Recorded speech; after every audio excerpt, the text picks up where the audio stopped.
मित्रांनो, तुम्ही कधी विचार केलाय का एखादी व्यक्ती गेल्यानंतर त्यांच्या मृतदेहाचं नेमकं काय होतं? बहुतेकदा आपण म्हणतो धार्मिक विधींनुसार त्याचं दहन केलं जातं किंवा दफन केलं जातं. कधी कधी वैद्यकीय अभ्यासासाठीही मृतदेह दिला जातो. पण थांबा, जर मी सांगितलं की काही ठिकाणी मृतदेह पक्ष्यांना खायला ठेवलं जातं तर? होय, तुम्ही बरोबर ऐकलेत. तुम्हाला माहिती आहे का की पारशी समाजाची ही अनोखी परंपरा आहे.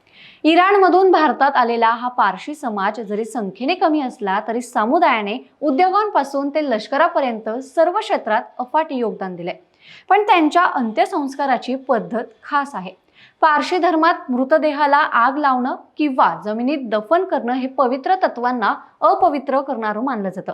त्यामुळे मृतदेहाला टॉवर ऑफ सायलेन्स मध्ये ठेवलं जातं. तिथे पक्षी मृतदेहाचं मांस खातात आणि सूर्यप्रकाशाने हाडं कोरडी होतात.